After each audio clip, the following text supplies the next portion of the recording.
Testing 1 2 3. Testing 1 2 3. This is Radio Free Mormon on the air, broadcasting behind enemy lines. Tonight's episode: new claims against Tim Ballard. Yes, this has to do with the original lawsuit that was filed against Tim Ballard. We've got so many lawsuits in the news that I want to make sure we're on board with what I'm talking about. I just got done with the last episode yesterday talking about a new class action against the LDS Church, which has nothing to do with Tim Ballard. This has to do with the cases filed against Tim Ballard, not against the church, at least not as of yet. So we have two cases that are filed against Tim Ballard. There is the first case, which involves 5 women plaintiffs who claim various things against Tim Ballard, many of them of a sexual nature, sexual harassment, sexual assault even, being alleged against Tim Ballard in these complaints. That first complaint is the one that originally, I just went through the complaint itself because the 5 statements of the women which were attached to it were so long. Generally, you can get a better sense of a lawsuit just by going through the complaint. That was not true in that instance. So what happened was, the first complaint, I read the complaint, not the 5 added witness statements. Then there was a second lawsuit filed, which was by a married couple, married at least as of the time it was filed, though it looks like they're on a rocky road to divorce, which they're blaming on Tim Ballard. Okay, that one, because the complaint itself mirrored so much the first complaint, I went to the statements of the individuals, the couple, in that second complaint in order to make it new and hopefully interesting. It was when I read those statements, I realized how anemic the first complaint had been. And I went back and I read all five witness statements in the first complaint as well. And I did a series of episodes on that. All right. Now, the first complaint has been amended, which just means it's been changed.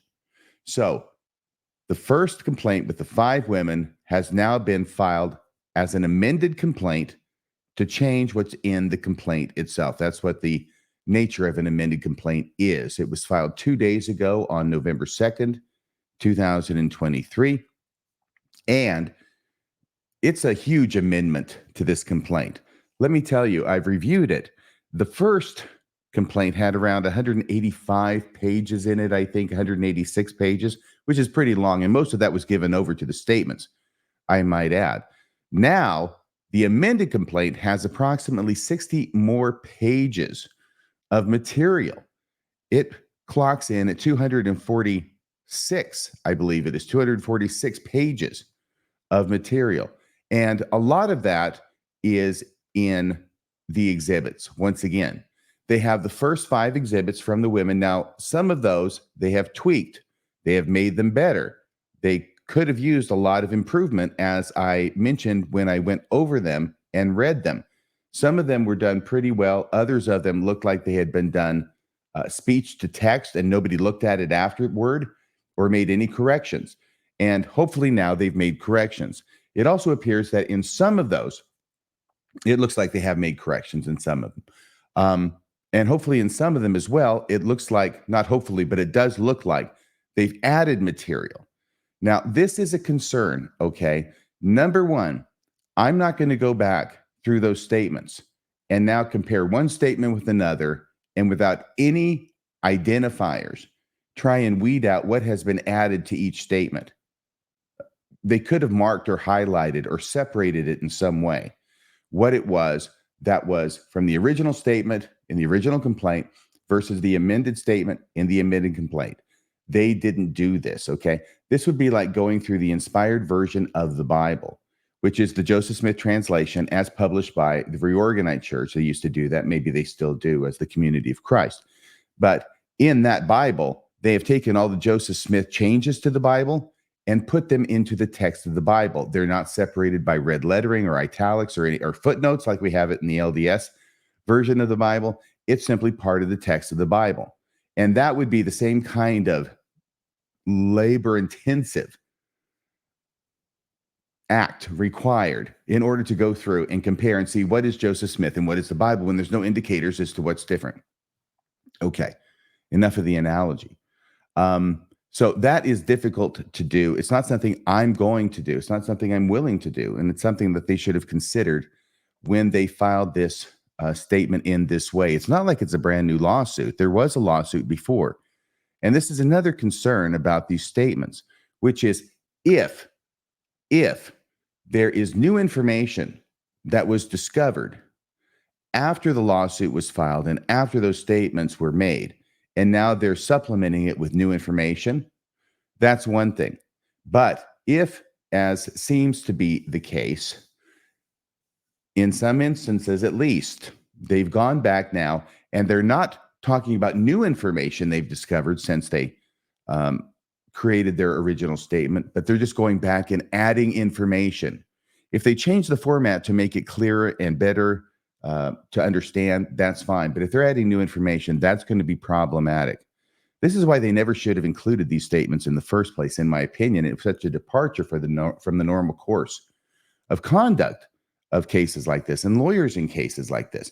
Why would you put a statement of your client at the end of a lawsuit when that's just going to give another instantiation of their testimony to be compared with their deposition, with other statements they've made, in order to find places where they don't fit, right? So the more statements a person makes, the more fodder there is for the attorney on the other side to find places where it doesn't match up or contradicts even. You want to keep those to a minimum, all right?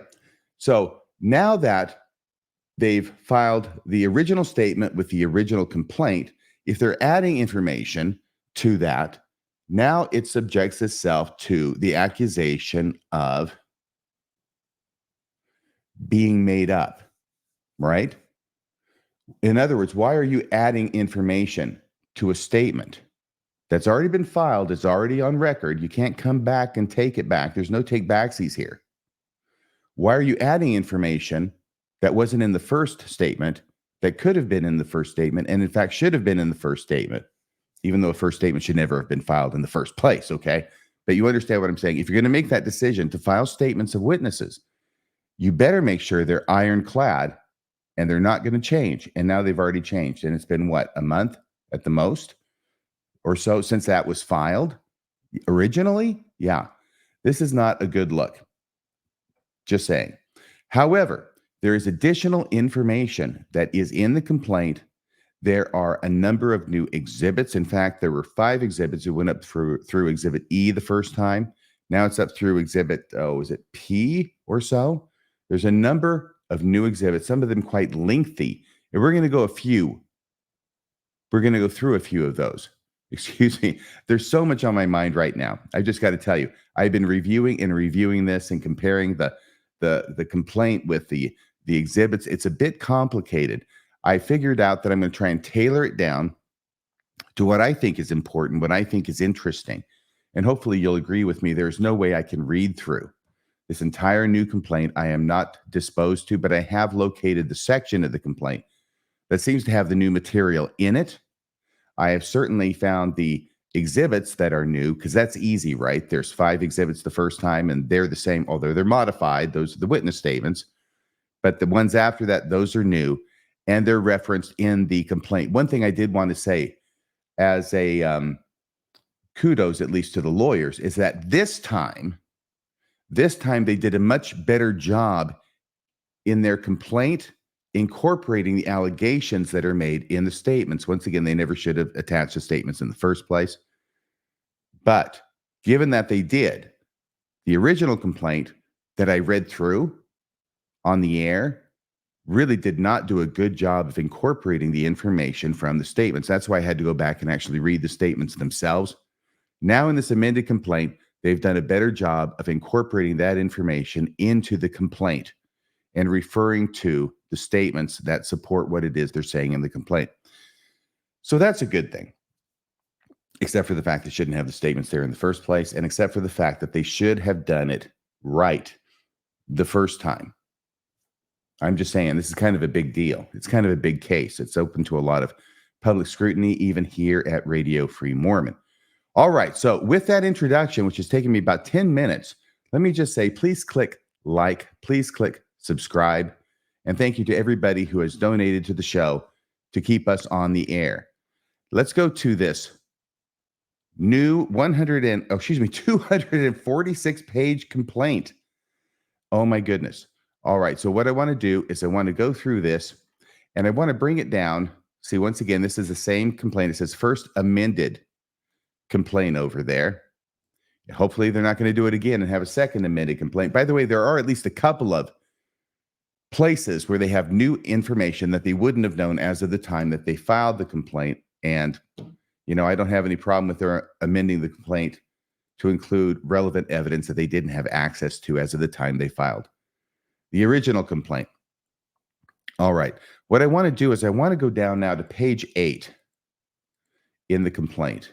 Remember these pictures? These pictures were in the original complaint, and down to here where we have a picture of Tim Ballard. That's Tim Ballard's back hugging Sean Reyes, who is the Utah Attorney General. Let's see. We go from 46. One of Ballard's closest friends is Utah Attorney General Sean Reyes, with Reyes promoting Ballard until just recently to be the next United States Senator from the state of Utah. They have that picture. Now it segues into some additional information. Very interesting additional information indeed. According to General Reyes' webpage, Reyes is the top law enforcement official in Utah charged with protecting consumers from those who abuse the law. Again, providing credibility to Ballard and OUR that was not warranted. General Reyes, Attorney General Reyes, it just sounds strange when they say general.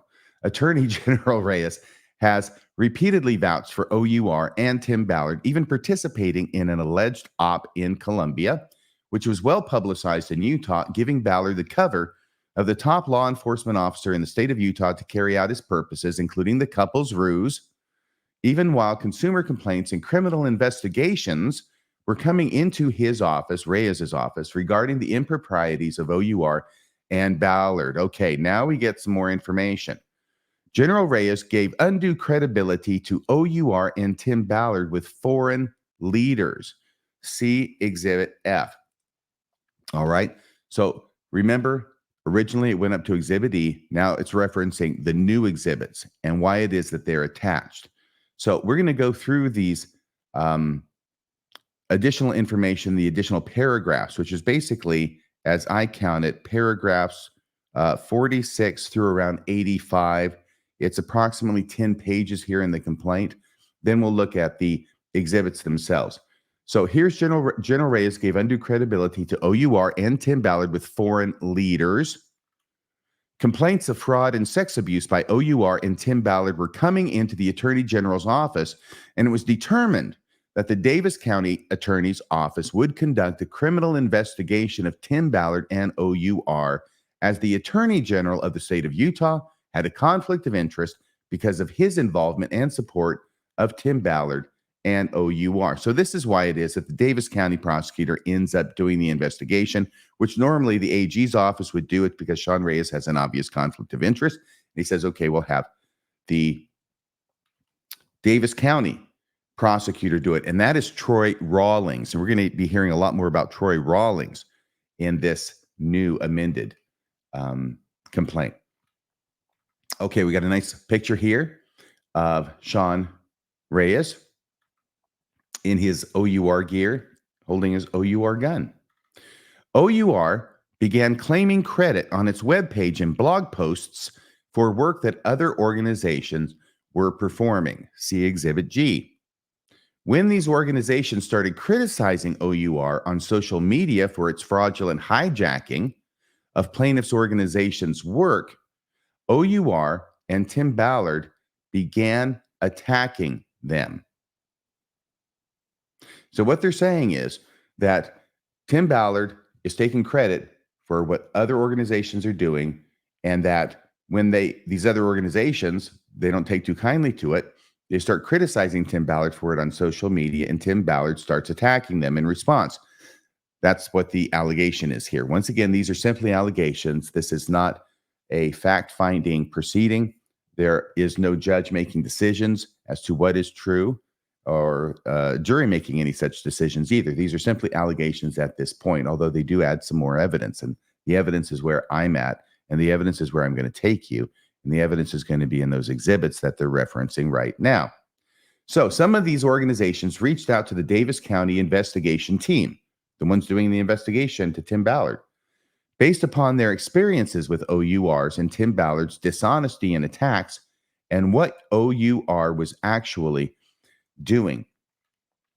The Davis County Attorney's Office issued subpoenas to some of these complainants for them to provide certain documents and testimony related to its investigation of OUR.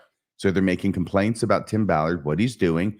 So, of course, they make it to the person, Troy Rawlings, in the Davis County Prosecutor's Office who's doing the investigation. Says, okay, I want the information and the documents that you're talking about. So he issues subpoenas to them, all right? All that's quite normal and standard. Now, upon learning of these complaints, Attorney General Reyes would step in and rather than investigate what OUR and Tim Ballard were doing, would intimidate the complaints. Now, this is confusing to me. Mainly, I understand that what they're saying is that Sean Reyes is providing cover for Tim Ballard. I get the allegation. But what it says here is that Sean Reyes, when he learned of the complaints, he would step in and intimidate the complainants, right? He says, rather than investigate what OUR and Tim Ballard were doing, well, why should he investigate them? He's the one with the conflict of interest. It should be referred to Troy Rawlings, right? Over in Davis County. That's the part I don't understand. The allegation, though, is that he would intimidate the people who are complaining to Davis County about Tim Ballard. Some of these complainants became very nervous. Some of these complainants became very nervous, which anxiety was justified as both plaintiff and Troy Rawlings were threatened with a lawsuit by OUR and Tim Ballard, and OUR and Tim Ballard hired a law firm in San Francisco to sue Troy Rawlings. All right, now from what I've heard, what I've read in reviewing this case and listening to other people, this is starting to fit the pattern, right? For Tim Ballard, if he's under investigation, which he is by the Davis County Prosecutor's Office and Troy Rawlings, what he then does is he gets an attorney to try and intimidate them and sue them. This is how he operates. When he is being investigated, when he is on the ropes, he decides he's going to find some way to attack and try and throw the person who is investigating him on the defensive. That seems to be what's happening here. At the same time, others who had made complaints against OUR and Tim Ballard, critical and highly credible witnesses, it says here in the parentheses, began withdrawing their complaints based upon fear of retribution by OUR and Tim Ballard, thus impeding the Davis County investigation.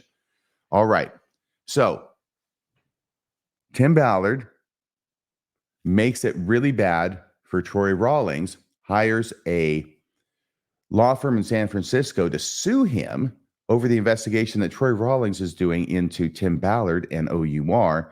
And now some of these complainants are starting to say, maybe we don't want to be involved in this. And they're starting to back out, withdrawing their complaints, which would, of course, would be exactly what Tim Ballard would want if these allegations are true.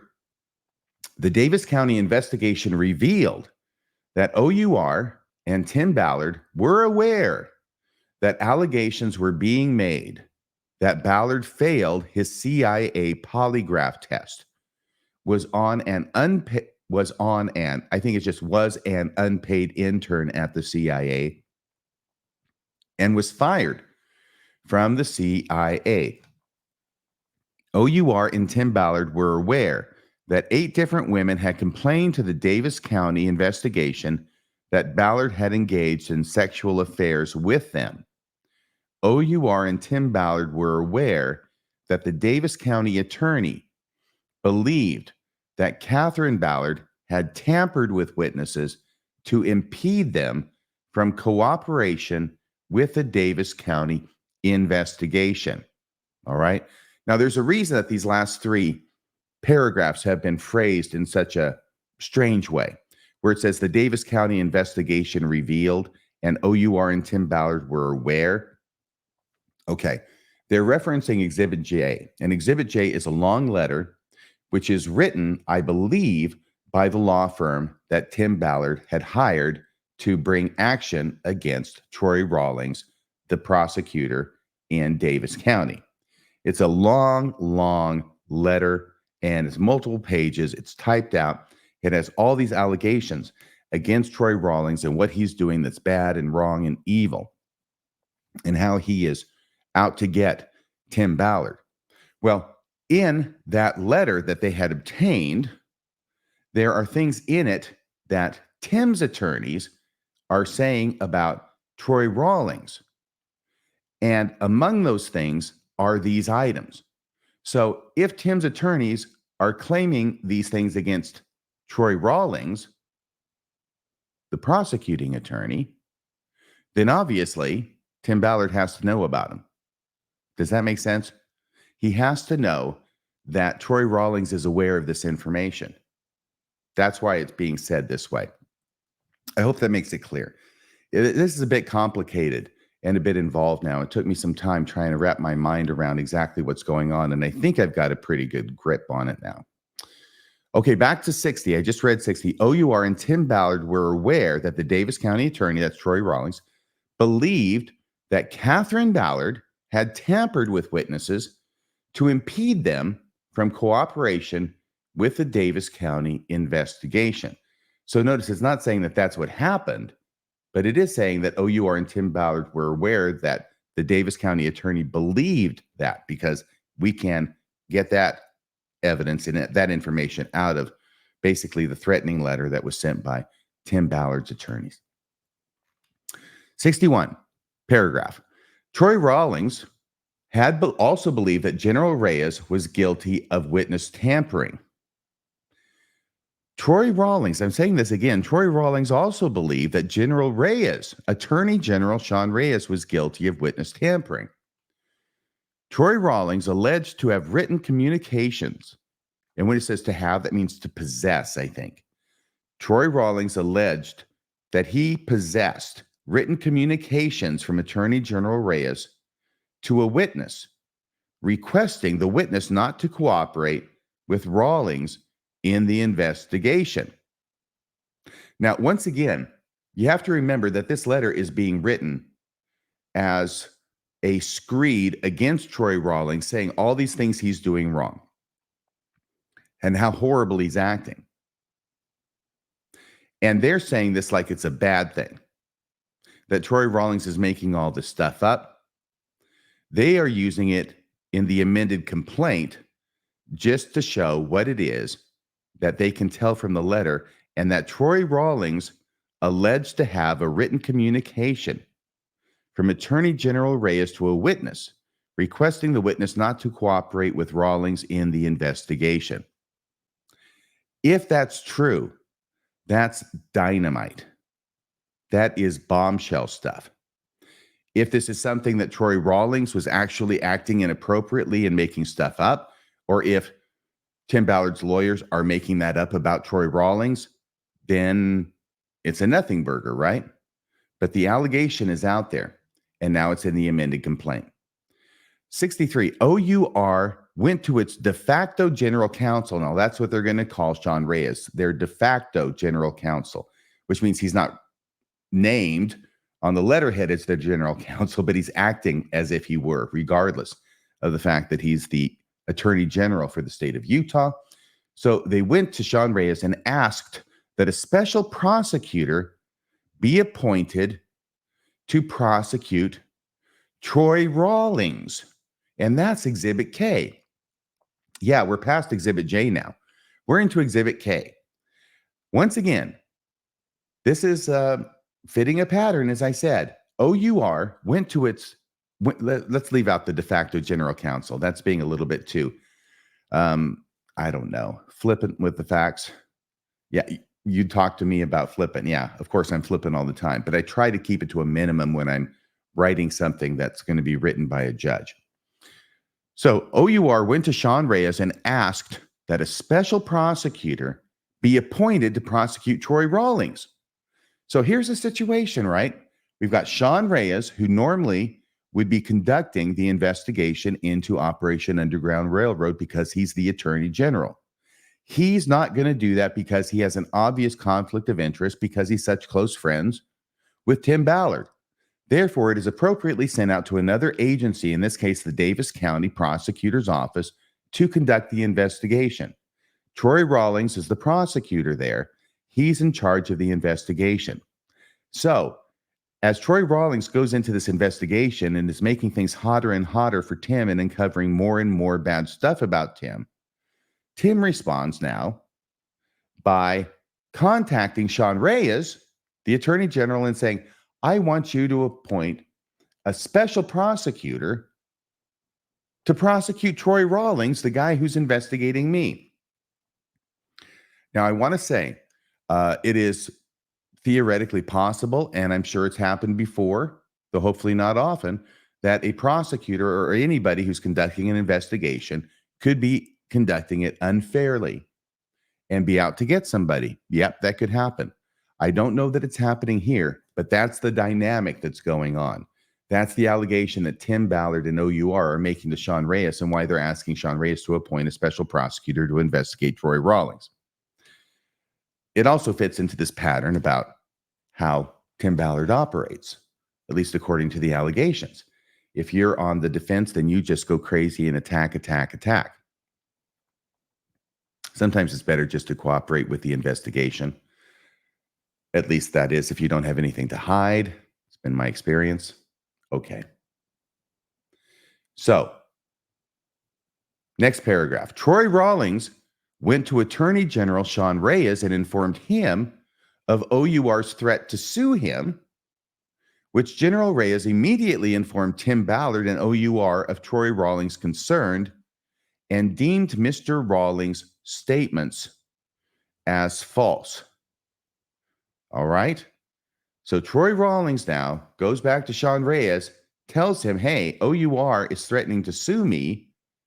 And now Sean Reyes goes to Tim Ballard, his buddy, tells him about what Troy Rawlings said and his concerns. And then he ends up deeming what Troy Rawlings said to him, Sean Reyes, as false. Even as more fraud complaints came into General Reyes, he would immediately send them to Tim Ballard on his personal email instead of his official Utah email. And they've got an exhibit of that showing that kind of thing with a different kind of complaint entirely.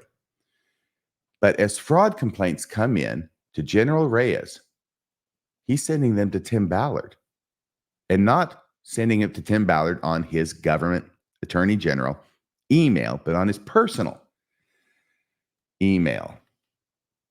At this time, Tim Ballard was ignoring his in-house counsel's advice. Now, once again, they're talking about Sean Reyes. That what he was doing, no, I'm sorry, they're not talking about Sean Reyes. This is why it's can be confusing when they call Sean Reyes up here in paragraph 63. It's de facto general counsel. Okay, at this time, Tim Ballard was ignoring his in-house counsel's advice. This is really his attorney that he's paying for. That what he was doing was illegal and unethical and could subject him to criminal liability from the Davis County investigation and the Department of Justice. See Exhibit M. Exhibit M is a very, very long multi-page document because it's basically emails. And once I get to it, we'll talk about it a little bit more. There's no way I'm going to read that entire thing. I'll describe it for you.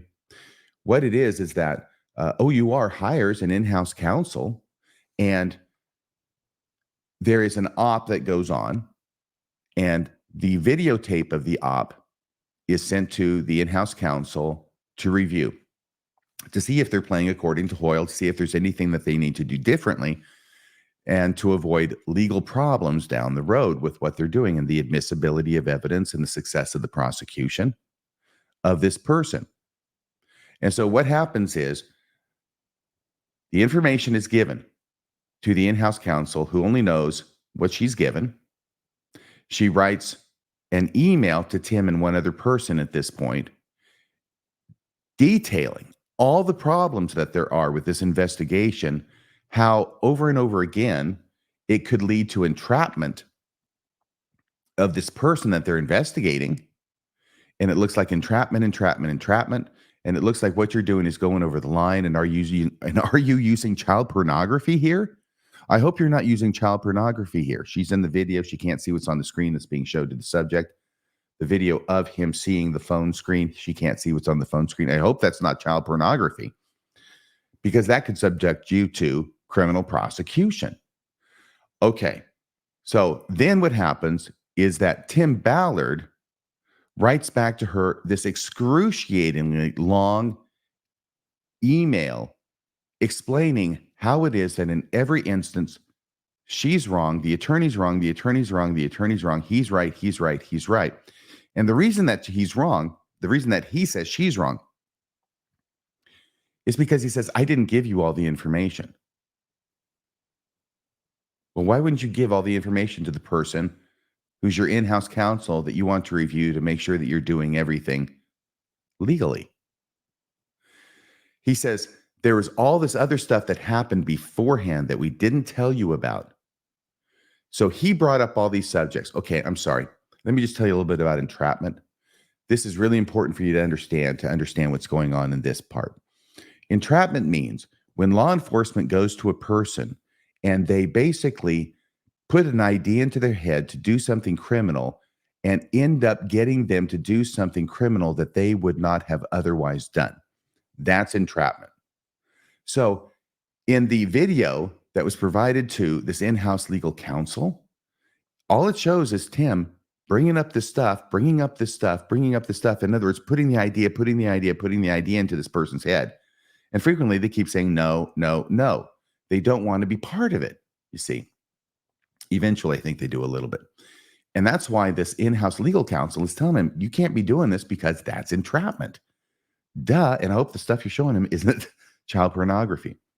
Well, now Tim Ballard comes back in his response and says, well, the reason you got the wrong idea about what it was I was doing and had this whole entrapment idea is that we didn't tell you all the other information.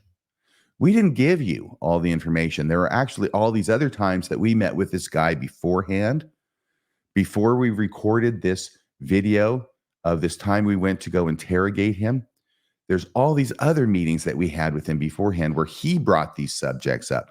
We are just in the recorded video returning to the subjects that he already brought up, the ideas that he already wanted to do, the crimes that he already wanted to commit. Therefore, it's not entrapment. Okay. Now, kudos to the in-house counsel, because she says, look, if you want to fire me, go ahead and fire me. But I'm standing by what I'm saying based upon the information that I was given. Now, from a defense attorney's point of view, what this looks like and what it would look like, I think, to anybody, is that it has been known to happen that when police have done their reports and there's a certain legal issue that somebody sees in those police reports before it gets filed, before it goes to trial, it has been known for law enforcement to go back and change the reports or create other things to help get around that legal issue that is actually there from what really happened. Okay? So in other words, a very simple thing. I'm not saying this happens a lot, by the way. Okay? Law enforcement in the United States, 95%, probably more, best people you could meet, best people you could have as neighbors. But there is a percentage, it's a small percentage, thank goodness, but there is a percentage, and any officer who's listening to this knows that. All the good ones know about the bad ones, believe me, who will monkey with things and change things in order to try and win. In other words, they will change the facts in order to try and win the case.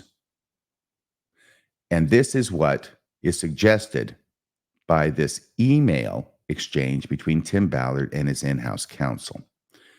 Because this is what he says he gives to her. And she says, this is a problem, this is a problem, this is a problem. And he says, oh, well, that's because I didn't give you everything. All this other stuff happened before, which takes care of the problem. See, it wasn't entrapment because we had all these meetings with him before where he brought up the ideas. We weren't bringing them up in the video the way it looks like. And the only information that we gave you, our in-house counsel, to review, no. we had other stuff that we didn't give you. And the reason we didn't give it to you is because we're never going to give all the details of any case to anybody. It's really quite a tour de force. So let me go back now to this and read it again, okay? Because that's what is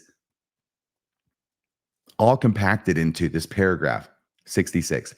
At this time, Tim Ballard was ignoring his in-house counsel's advice that what he was doing was illegal and unethical and could subject him to criminal liability from the Davis County investigation and the Department of Justice. See Exhibit M. All right. Ballard claims to be blessed by Tom Harrison. We've heard this before. We're going to get more detail now. They got some really interesting exhibits on this one. We'll read those. Both while Tom was alive and through Spear President Ken Krogh. Remember that name, Ken. Spear President Ken Krogh, claiming to anoint Ballard as a chosen one, not subject to the jurisdiction of government and church authorities. See exhibits N and O. Oh, we'll see those.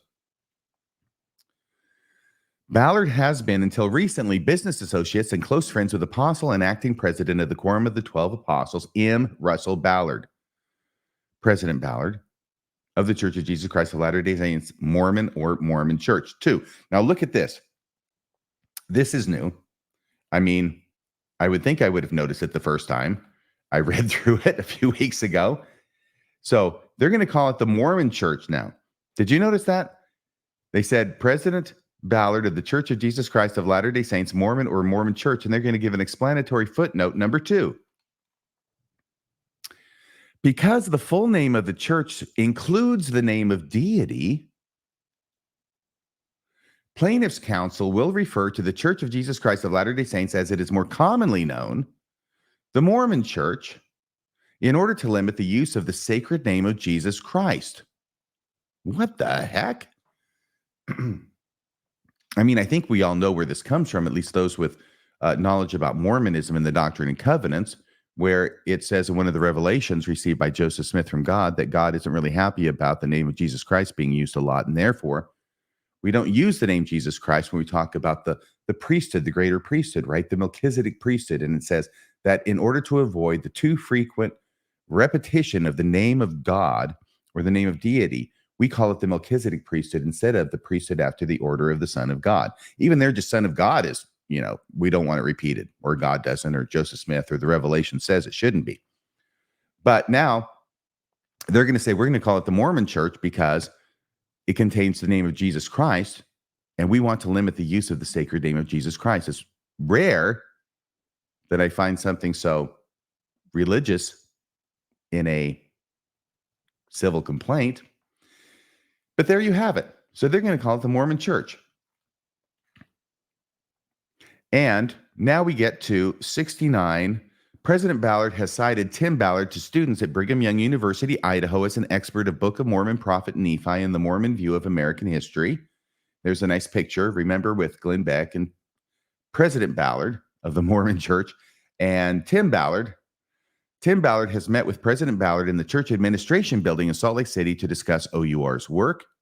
The Davis County investigation, according to OUR's own internal documents, revealed that Elder M. Russell Ballard and other authorities from the Mormon Church provided Mormon tithing records to OUR to help OUR target wealthy donors and wealthy Mormon church wards.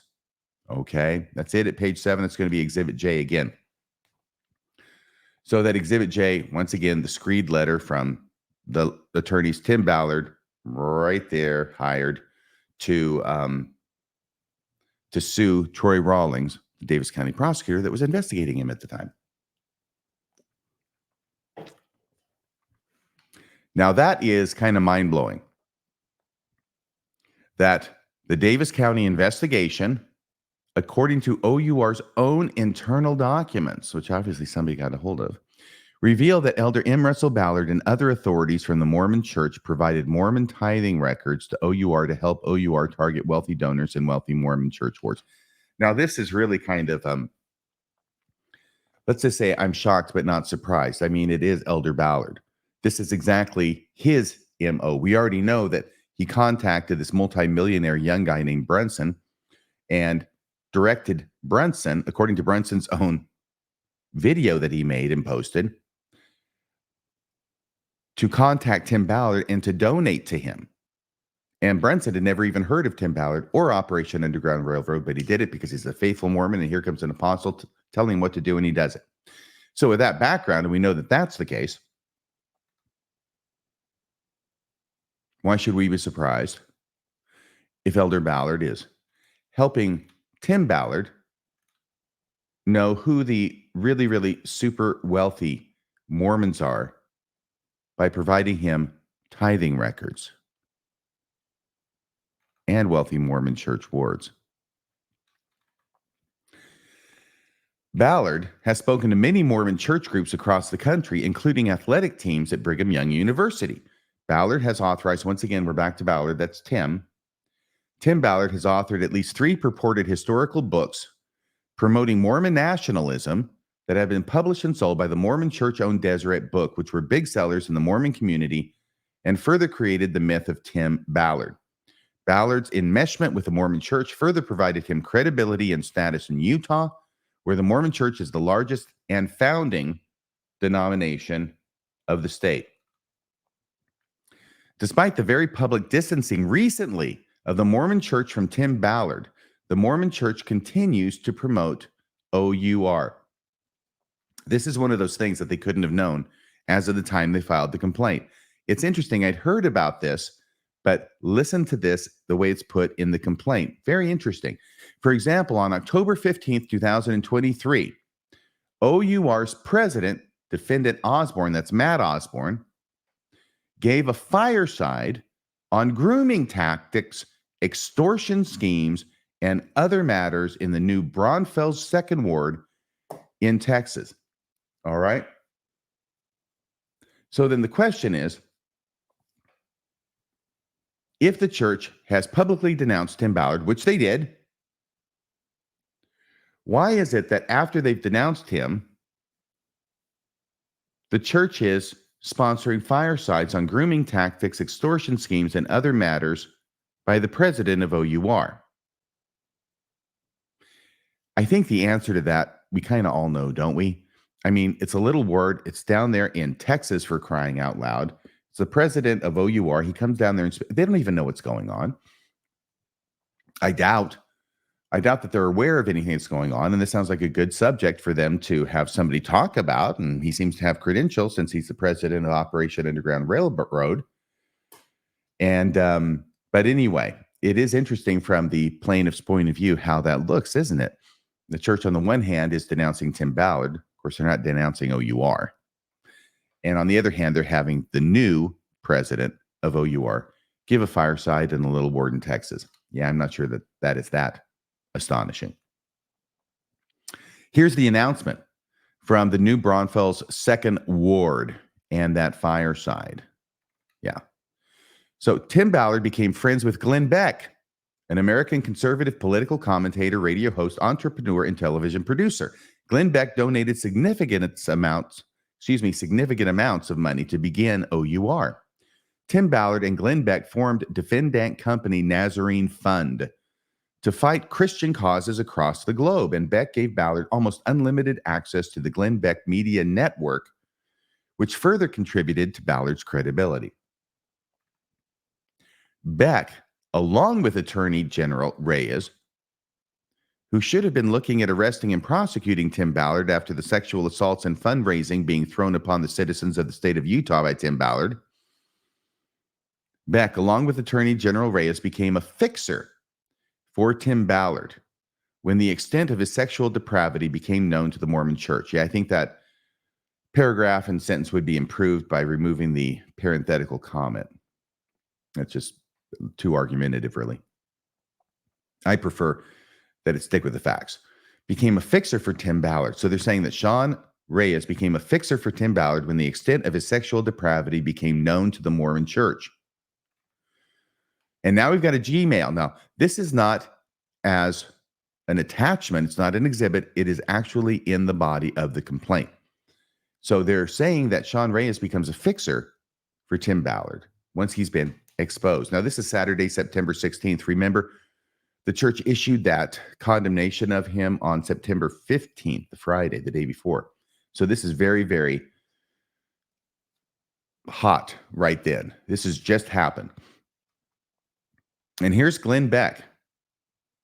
And Glenn Beck is sending an email to Tim Ballard. It's titled Non-Update Update. Saturday, September 16th at 6:31 p.m. Tim, once again, Glenn Beck writing to Tim Ballard. Tim, I have spoken to Elder Anderson. So Glenn Beck he calls up Elder Anderson. I don't know why I should be surprised by that. These guys are powerful and wealthy, and they have access, I guess, to apostles of Jesus Christ because of it. Tim, I have spoken to Elder Anderson, who is out of the country, Mike Lee a few times, and Sean Reyes today. So Glenn's been very, very active in helping Tim out behind the scenes. First, Elder Anderson did not have any information that was new as he has been out of the country. He said he knew that this was urgent and would be talking to some of the brethren and would get back to me this week. He indicated that the language of betrayal was disturbing. The language of betrayal in the official church statement. But he knew very little beyond this. He was very concerned about you as well as the church and promised to get back to me as soon as he heard anything. He did urge caution for everyone until we know more from the church authorities. I urged him that time was of the essence. He understood and said he would do all he could do.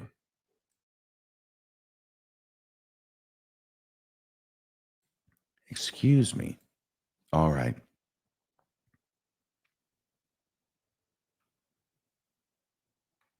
From where he was. Second, I spoke to Mike Lee and Sean Reyes, several times today as well. That's Saturday, September 16th. I feel strongly that we keep our powder dry until we know exactly what is happening with the church.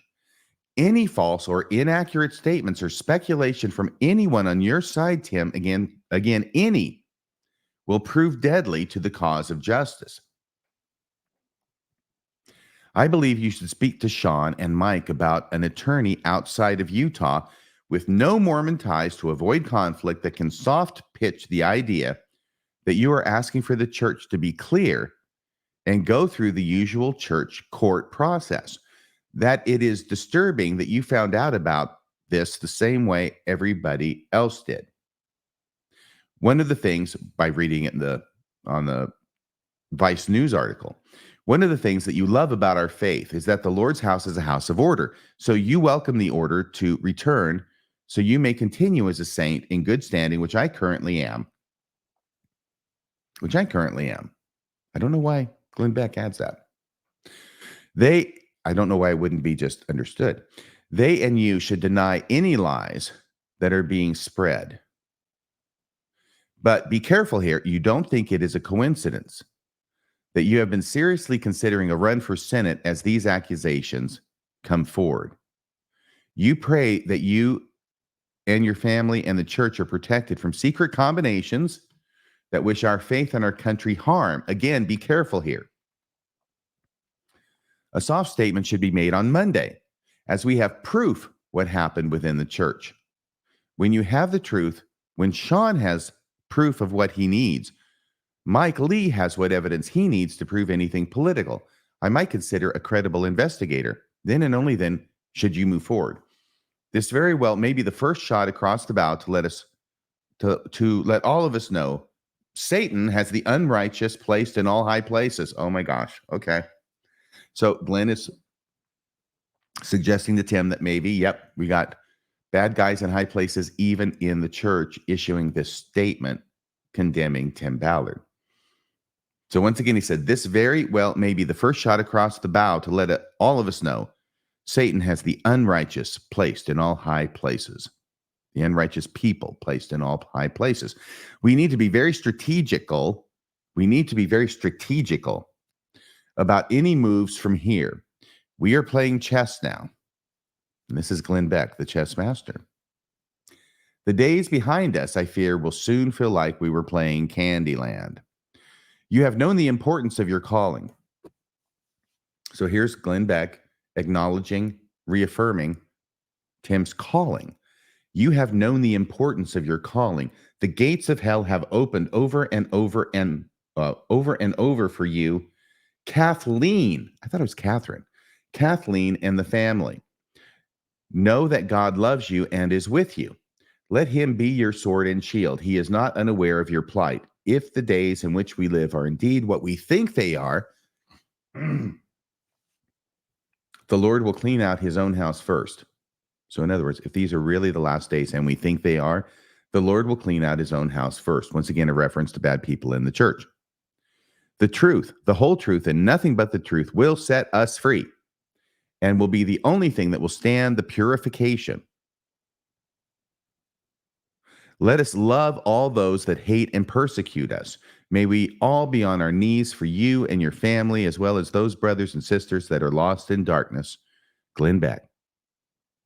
And then he has a couple of signatures, which I'm not going to really bother with.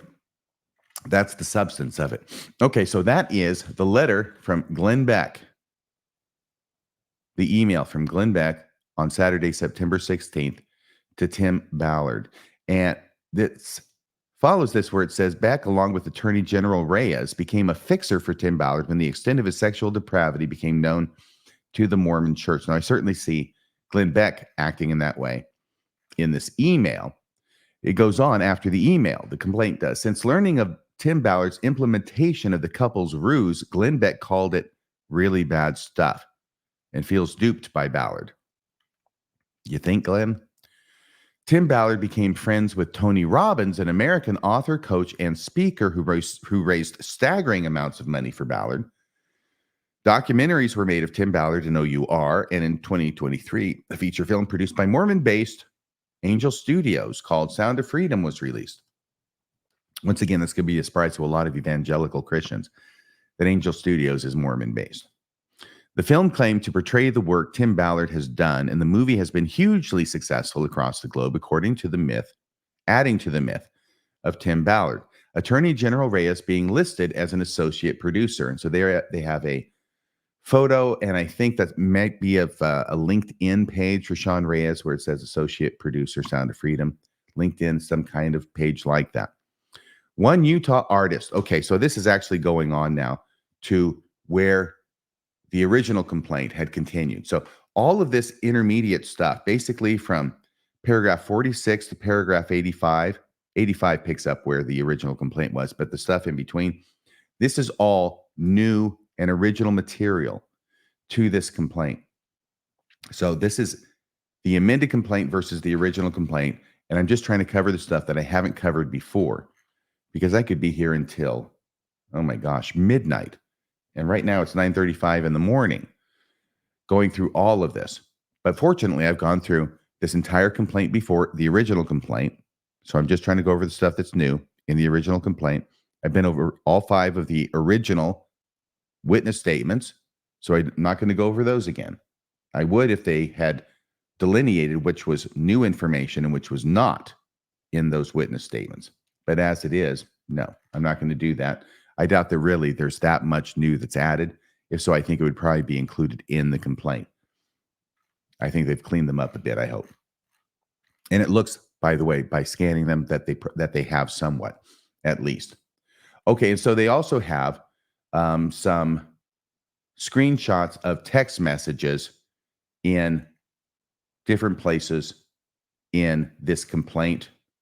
I scanned those. They don't seem to be really terribly incriminating necessarily, but they do support the allegations in some aspects that the complainants have made. All right. Now, what I want to do here is I want to go down to the exhibits. And we're going to have to go down to around page 130 or so. We're going through those witness complaints there. And now we've just gotten through the last of the 5 witness complaints. What is the page number on this? And it doesn't have it. Okay. At any rate, so that's HDT, I think it was. Now, Exhibit F. Exhibit F is the document that was mentioned in the lawsuit where Sean Reyes basically vouches for OUR to other political figures. In this case, it's an individual who is high up in Haiti. Dear Mr. Fortuna, I am extremely grateful for your heroic work in the efforts to eliminate human trafficking in Haiti. And he talks about wanting to meet with him and scheduling something with him in Washington, D.C., and says Sean D. Reyes, Utah Attorney General. And here it's in this bottom paragraph where it says, I understand you were not able to visit us in Salt Lake City for the January 2018 Human Trafficking Awareness Month, where many Utah anti-human trafficking groups were honored. I have a deep personal love for Haiti because of my experience with OUR. Okay, that's the vouching for OUR that he's doing to other political figures. Rafa House and Foyer de Sion, Guesno Marty's orphanage. That's why that's included, basically for that. And the Sean Reyes signature at the bottom. Exhibit G. This is something where they're claiming back from 2016 that in the body of the complaint, they're attaching this in order to try and show that OUR is taking credit for the work of other people.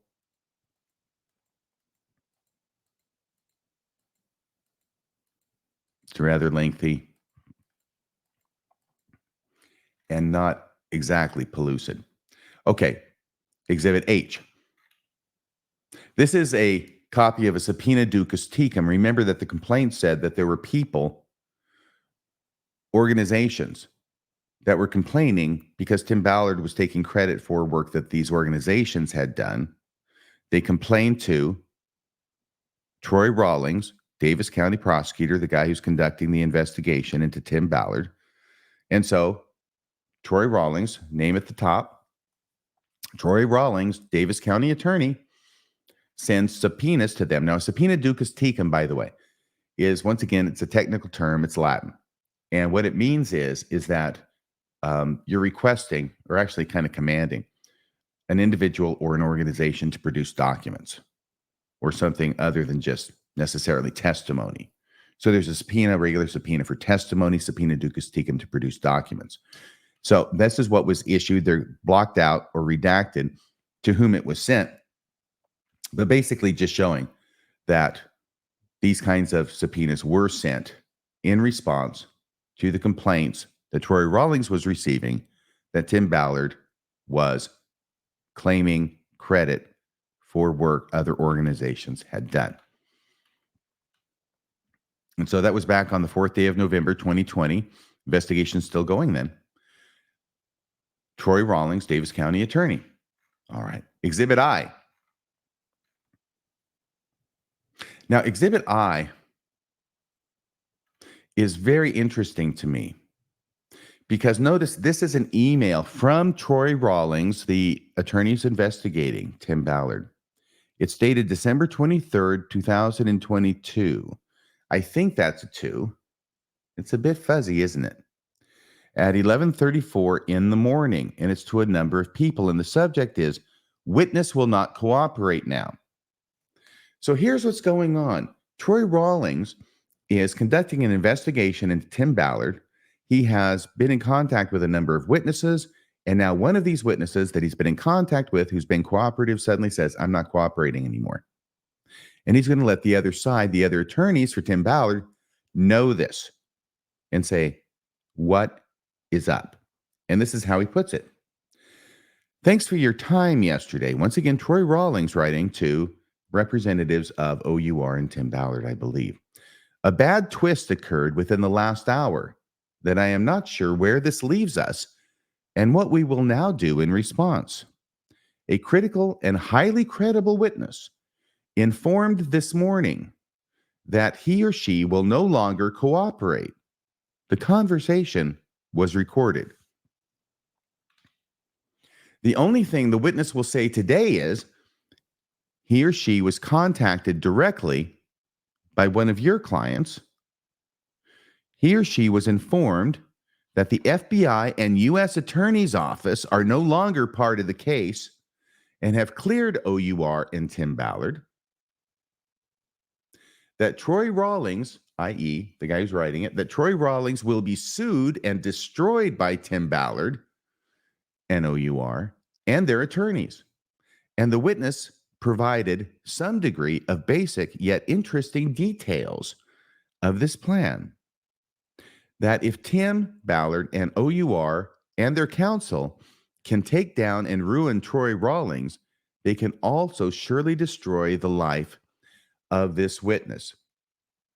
Now, please understand what's going on is that Troy Rawlings has been working with the witness whom he designates as critical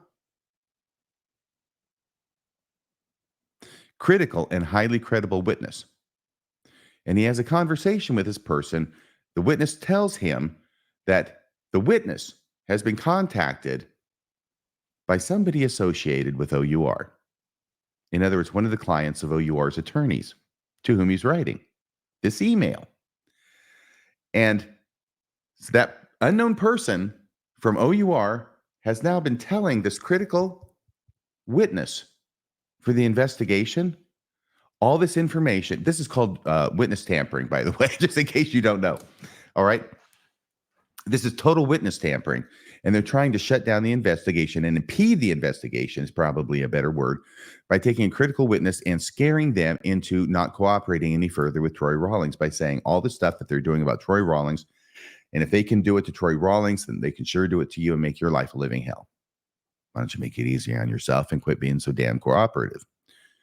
So Troy Rawlings concludes, maybe the way to resolve this case is that Tim and OUR sue me and let's see what happens and where it goes from there. I welcome that. And please so inform your clients. I am not sure the January meeting will be prudent at this point.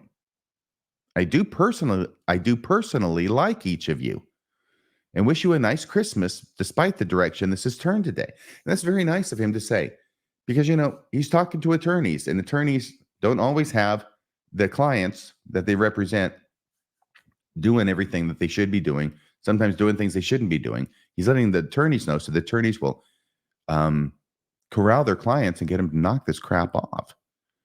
So he does end it by saying, I do personally like each of you, the attorneys, and wish you a nice Christmas despite the direction this has turned today. That's called professional courtesy. Signed, Troy Rawlings. And then he also has some kind of a saying as a signature on his email as well.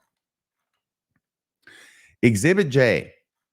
Exhibit J was the memorandum written February 14th, Valentine's Day, 2023, by Holland and Hart. And Holland and Hart is the law office, I believe, San Francisco, that Tim Ballard hired to sue Troy Rawlings, the prosecutor who's investigating him in Utah. And so Holland and Hart, here they have this memorandum. It is this very, very long. Let me show you how long this thing is. It keeps going, and it's making all these claims against Troy Rawlings. Like here, paragraph 26. On October 13th, 2020, Rawlings responded to the email from Alan White at the Utah Attorney General's office by questioning whether all $67,000 provided to the Davis County ICAC for the prior 4 years originated from OUR money, stating the claim is BS. This is a long screed against Troy Rawlings by the attorneys hired by Tim Ballard to make his life a living hell. And it was, once again, this same document from which the attorneys filing the amended complaint included in the body of the complaint that information that I read to you earlier. I won't go over it again. And I'm certainly not going to read this whole thing. Paragraph 60, leading up to and during the December meeting, Troy Rawlings, sent a series of emails and made requests of OUR and Ballard's legal counsel regarding whether OUR legally represented, among others, any of the following individuals and all this stuff. So these are all these very, very heavy-handed, very aggressive allegations being made against Troy Rawlings in the way he's conducting the investigation. I don't know if they're true. I don't know if they're all true. I don't know if they're some true and some not. I don't know if they're all false. All I know is that they included this because they were able to get from this letter the fact that and I'll say it again, because Tim Ballard's lawyers knew all the stuff about Troy Rawlings in order to write this letter and write all these complaints about him in their memorandum, then that means that Tim Ballard knew all this stuff as well. Does that make sense? Okay. So, and the fact that Tim Ballard knew it is what's relevant to the lawsuit. Okay, Exhibit K. By the way, this is a memo, and you see it's not even signed. That's the end of the memo, 75 paragraphs long. Exhibit K.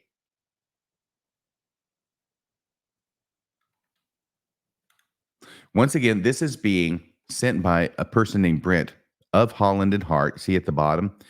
And that, once again, is the same law firm. Although it looks like their phone number has an 801 area code, which is Utah. But anyway, maybe they have satellite offices. Maybe it's not the one in San Francisco. This email is Brent Andrewson. Okay, we've heard that name before, and that is Tim's lawyer, Brent Andrewson. So it's from Brent Andrewson to Tim Ballard. It says, for your information, it was sent February 6, 2023, and it says, wait a second, it's forwarded. Okay, I'm sorry. This is an email that was sent to Spence. Thanks for taking my call earlier today. Based on certain happenings today and information in OUR or our, it's small case, we would like you to open a file regarding potential violations of our client's rights subject to the jurisdiction of the Utah Attorney General's office. Although this week may be difficult to find a time to meet, we would like to find some time in the next 2 to 3 weeks to visit with you and share such information. Please let me know if we can schedule some time. Okay. So this is part of the allegation that they had made in the body of the complaint, the amended complaint, about how Tim, now through his attorneys, is trying to get Sean Reyes to appoint a special prosecutor to investigate Troy Rawlings. So the original email was sent from somebody whose name is redacted. See, it's right, redacted right there. That was sent on Monday, February 6th. It was sent to Spencer Austin at the, I don't even have to recognize his name because we can tell from the email address, he's at the AG Utah office. So he's with he's with Sean Reyes. He's in Sean Reyes' office, the Utah Attorney General. Okay, so from somebody to the Utah Attorney General, whose name is Spencer Austin, saying, Spence, thanks for taking my call earlier today. So Brent Anderson spoke with Spencer earlier that day. Based on certain happenings today and information in OUR, we would like you to open a file regarding potential violations of our client's rights. That's Tim Ballard. Subject to the jurisdiction of the Utah Attorney General's office. But they want them to open a file. Although this week may be difficult to find a time to meet, we would like to find some time in the next 2 to 3 weeks to visit with you and share such information. Please let me know if we can schedule some time. All right. Well, it says we would like you to open a file regarding potential violations of our client's rights. Excuse me, I'm not sure that says they want a special prosecutor. They just want a file at this point. Okay, I've spent enough time on this email. Now, here's the draft attorney-client privileged. All right. This is the request for investigation of Davis County District Attorney Troy Rawlings and his investigator, Brian Purdy. It is sent to Attorney General Sean Reyes. It is dated April 2023. Now, the reason there's a blank there instead of a date is because this is not the final version. It even says at the top, it's a draft. And there are a number of places in there where comments are made and questions are asked and other information. It's like when you're writing something and you realize you don't know the answer to this and you're going to have to look it up. So you put a parenthetical comment or you put it all in caps so it'll grab your attention later. So you go back and you say, okay, I need to do that. I need to put that in. Once you've got it all done, all those things are removed. The information's put in its place, and then it's sent out. But this is a draft. And as I said, it's to Attorney General Sean Reyes. It was written in April 2023, obviously. Request for investigation of Davis County District Attorney Troy Rawlings and his investigator, Brian Purdy. So this is a very, very long letter. Oh, it's a very long letter, and it's going to incorporate basically a lot of the things that they were complaining about Troy Rawlings earlier. And it even has its own table of contents. This is how contents, yeah. It's kind of faded blue. But it talks about OUR's fight against trafficking includes extensive financial and other support for law enforcement. All these things that they're going to say. And very little of which I find as important as the very fact that it was written. So this is the letter and the exhibit wherein Tim Ballard, through his attorneys, are requesting Sean Reyes, the Attorney General of Utah, to appoint a special prosecutor to investigate Troy Rawlings and Troy Rawlings' investigator, who are both investigating Tim Ballard. That's the important thing to know about this. Let me see where I am time-wise. Yeah, I'm already at 11 minutes, more than an hour. So I don't want to make this too long. If there is anything else of substance, I can come back to it. But what I want to get to are the exhibits now relating to the blessing from Tom Harrison upon the head of our hero, Tim Ballard. Oh, let me tell you this. This is Exhibit L. This is the exhibit that connects to the allegation and the complaint that says that Sean Reyes would receive complaints regarding Tim Ballard and OUR functions, and he would send those complaints to Tim Ballard, and he wouldn't send them from his own official government email address. He would send it, Sean Reyes would send it to Tim Ballard or forward it to Tim Ballard from Sean Reyes' personal address. So here we have forward, right? Forward, it's been forwarded twice. Urgent, theater financial fraud of pay it forward of Sound of Freedom. You'll see here it says Sean Reyes, reyes.seand@gmail.com. It's his personal address. And it's to Tim Ballard. It says, Tim, I'm sure you've received more than a few emails expressing concerns about theater conditions, but this is a new and interesting concern if true. Just thought you'd want to pass along to whomever is the most appropriate to review it.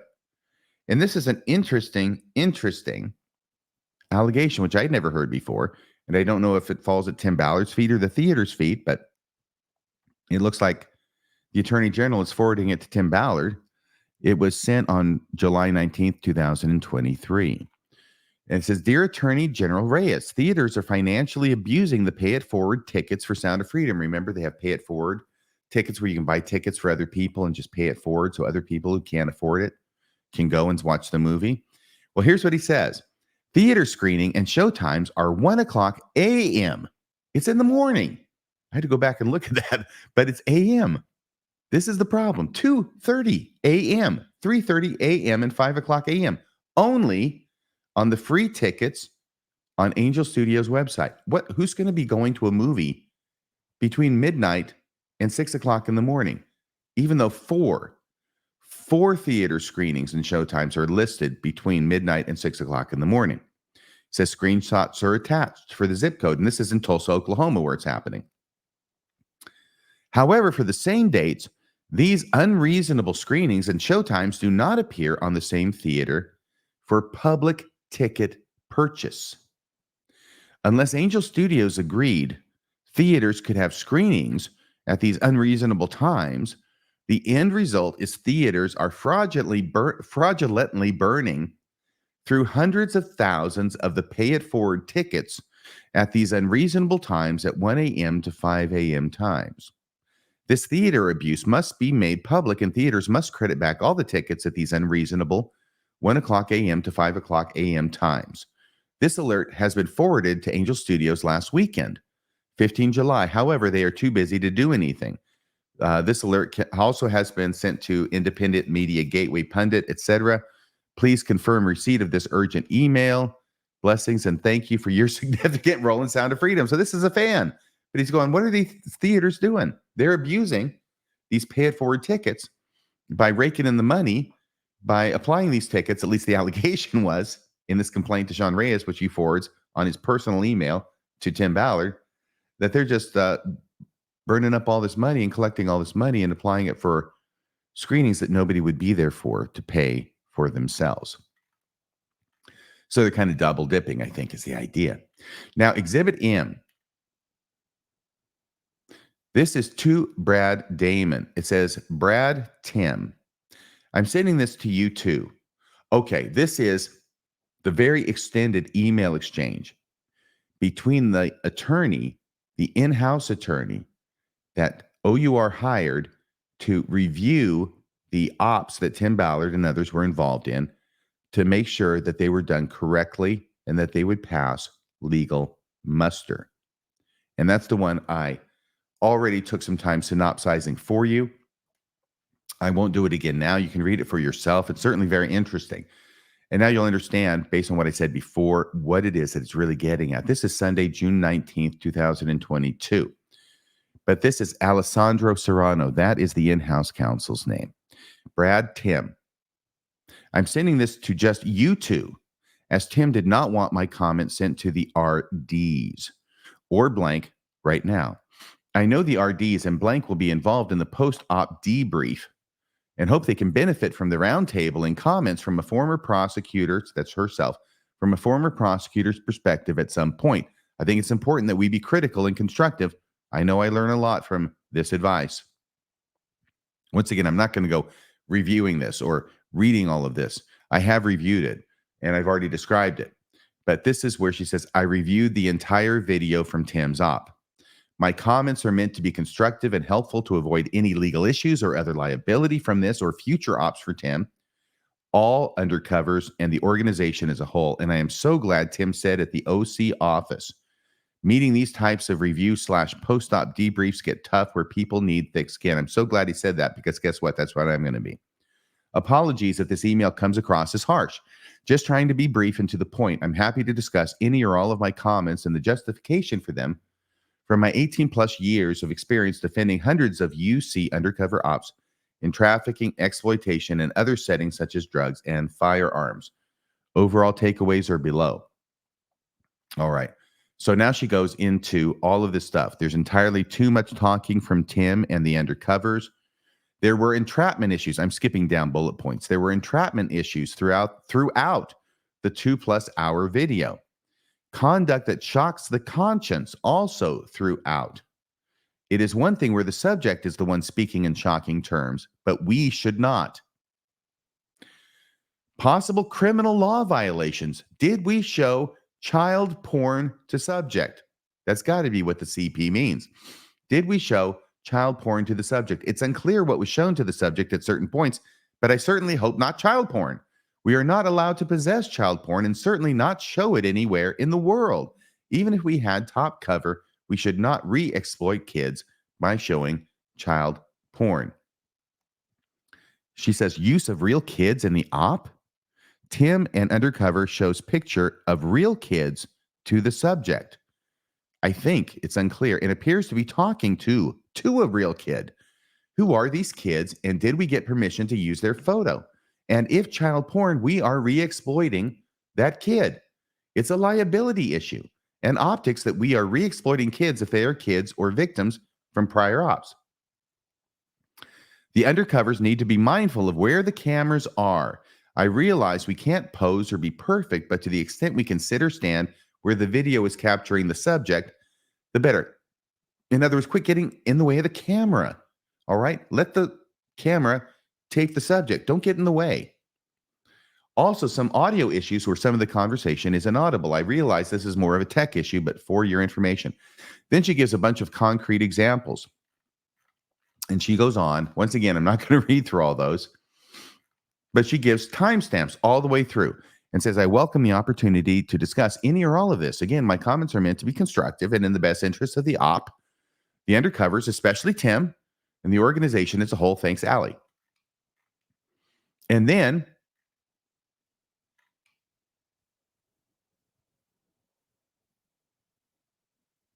here is the email from Tim Ballard that is in response to Alessandro Serrano's, the in-house counsel's critique.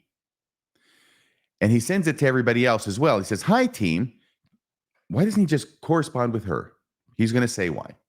I'm not reading all this. This is the one that is so belabored about how right he is and how brilliant his plan is and how she didn't understand because he didn't tell her this other stuff before, which totally makes everything perfect in his mind.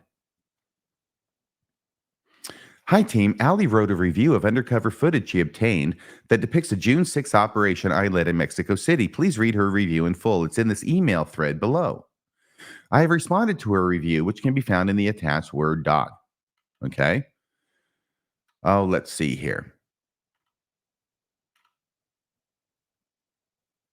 Now, this gets a little bit out of order because now it has the in-house counsel's response to Tim Ballard's email.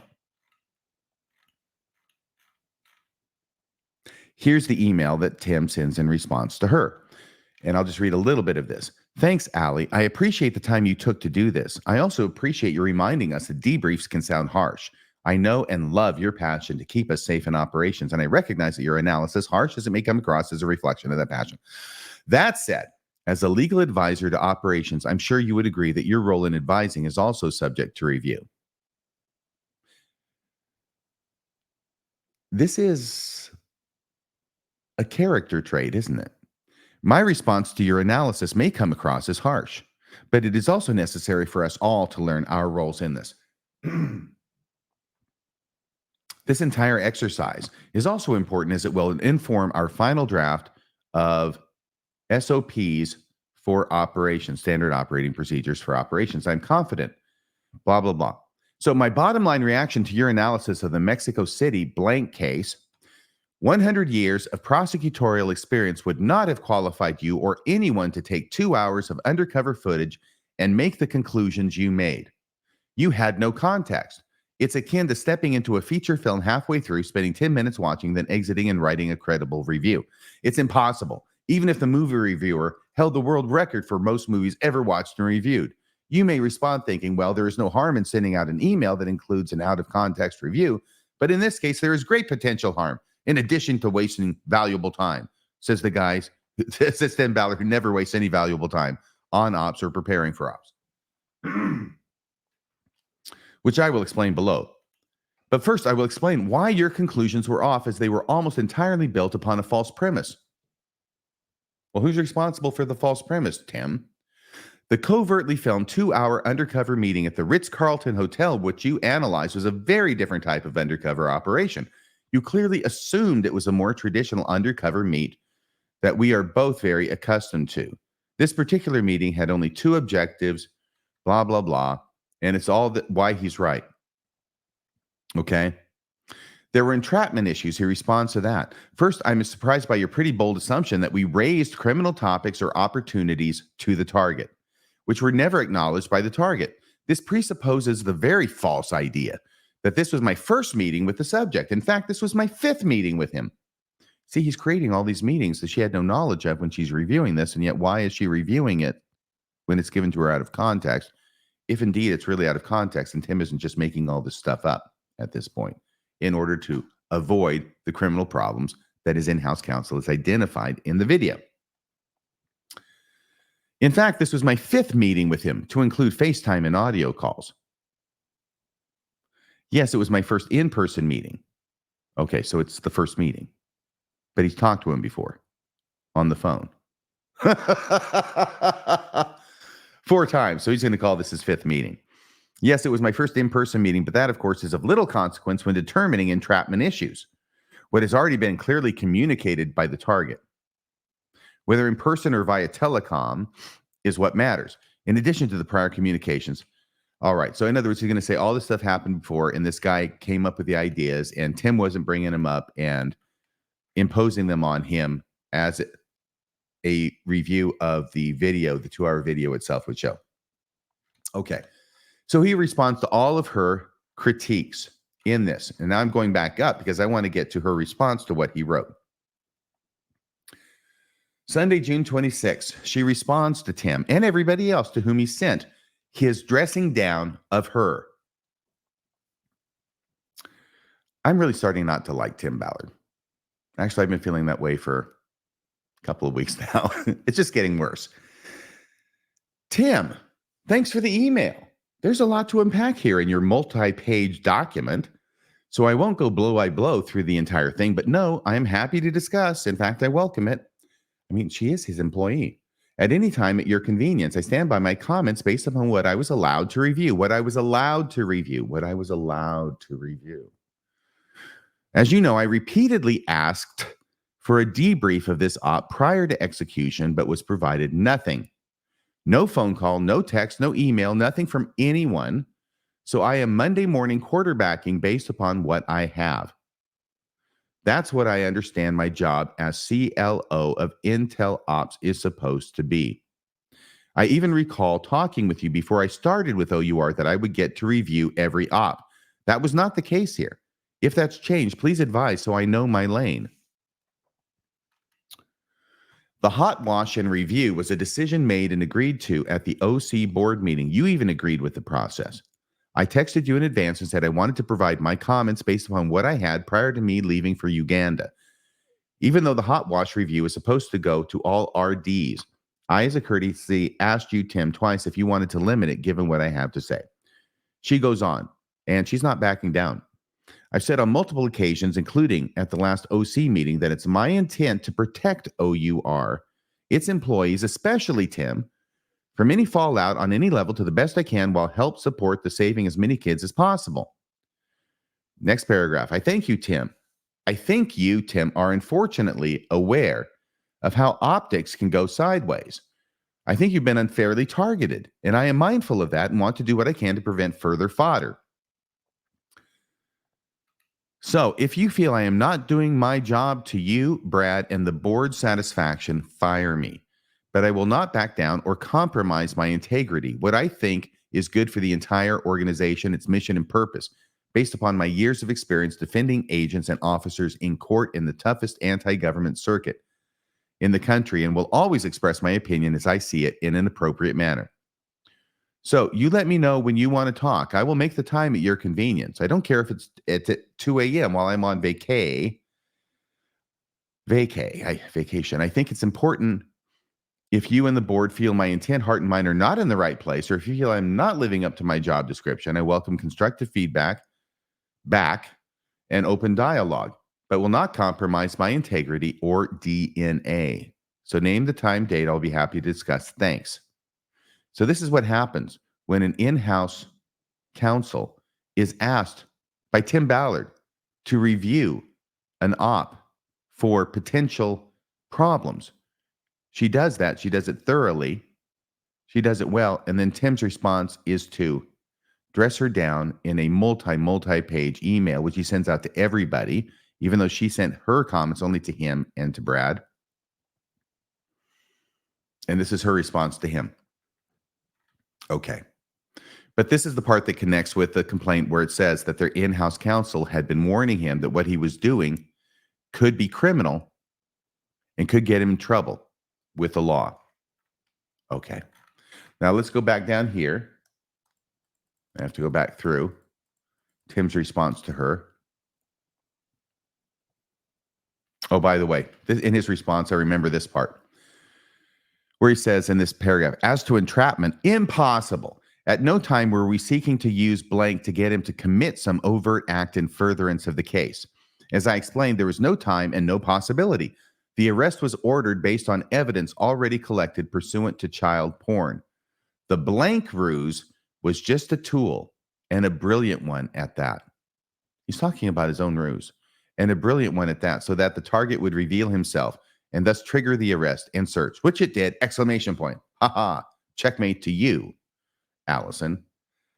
This guy really, really thinks a lot of himself. I mean, he is the guy who allegedly told one of his female operatives, I'm kind of a big deal. Remember that one? All right. So he continues to go on and on and on and on and on. This guy really, really writes a lot. Okay. And talks a lot too, apparently. This is all his response. Yeah. My word. Oh, okay. And once again, they have the originally. Okay. Now exhibit in. We are within, I think, 20 minutes of being done here. I hope so. Exhibit in.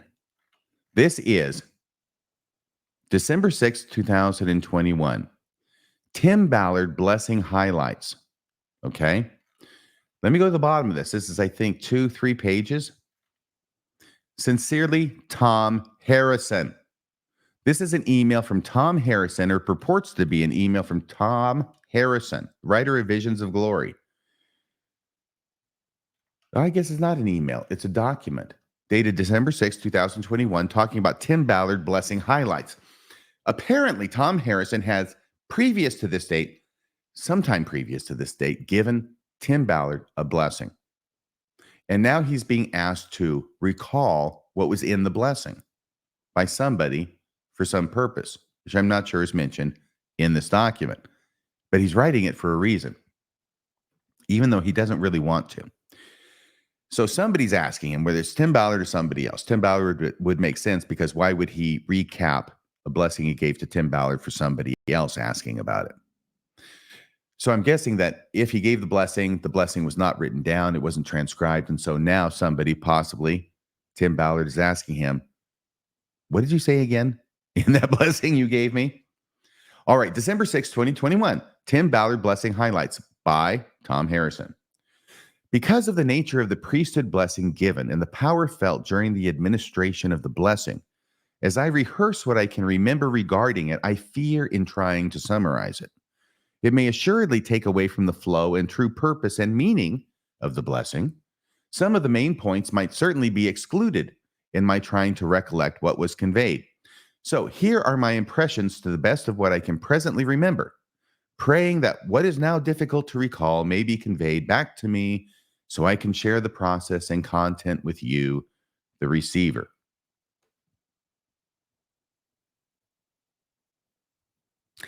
The receiver. Who received the blessing? Tim Ballard. So it sounds like this is being written to Tim Ballard. So I can share the process and content with you, the receiver. Okay. I'm thinking it's definitely to Tim Ballard now. It would make sense that it was, but that kind of makes it make more sense. The fact that you have been given many priesthood blessings by your father, brother, President Ballard, and others, yes, it's definitely to Tim Ballard, was very evident and important. This fact was given to me and was emphasized significantly so I could see the importance of the combining of all these blessings into one. It was emphasized by the Spirit for me to consider that this combining was taking place. It was clear that all these individuals who had blessed you in the past love and care deeply for you. This blessing I was giving you was somehow a confluence of all the blessings received. Like at the time of giving the blessing, all the previous blessings you had received were in a predestined pattern flowing together into one great whole. Are there people who are really impressed by this pseudo-spiritual malarkey? I guess so. Okay. Let's see if he gets to something significant. Like they, in some fashion, built upon each other, the blessings, and were coming together at this crucial time in your life for some grand purpose. I could feel this happening by seeing a swirling, blending motion, seeing in my mind's eye all these administrations flowing together in a manner sent from above to incorporate them all into one for strength and solidarity purposes. This confluence made the whole stronger and were prepared in a way that made them easier for your spirit and body to digest, incorporate, and integrate them all into one. Okay. Going on, the legions of righteous spirits from the other side were evident and spoken of in the blessing. Okay, so now he's actually getting to the blessing and the content of it as he recalls it that he gave to Tim Ballard, Tom Harrison. Many of these righteous spirits. Many had gathered for the purpose of this blessing to cheer and grieve with you. They had and still are pleading with Father on behalf of you, Catherine, and your family's spiritual and physical welfare. This time, you see, it is Catherine, his wife, not Kathleen, as Glenn Beck wrote. This time is a crossroads for you, and they were there to pull and see you through this time of sorrow and testing. They are seeking deliverance, help, and heavenly support in this crucial journey. The dark forces that are now conspiring against you and have been for a year or longer were made evident, and they were rebuked in the name of Jesus Christ to return from whence they came and no longer have power to disturb your peace. You were instructed to no longer go to their place of dwelling and operation. Does that mean not go to strip clubs? You were instructed to no longer go to their place, the evil spirits, the dark forces, right, of dwelling and operation. The reason you are suffering so severely is that you do not live, think, or function as they do, and that you can no longer waste your spiritual and physical time and energy trying to discover their hellish plans and schemes, but that you will soon rise above them, so their plans will be totally frustrated and brought to naught. These forces, both earthbound and evilly possessed,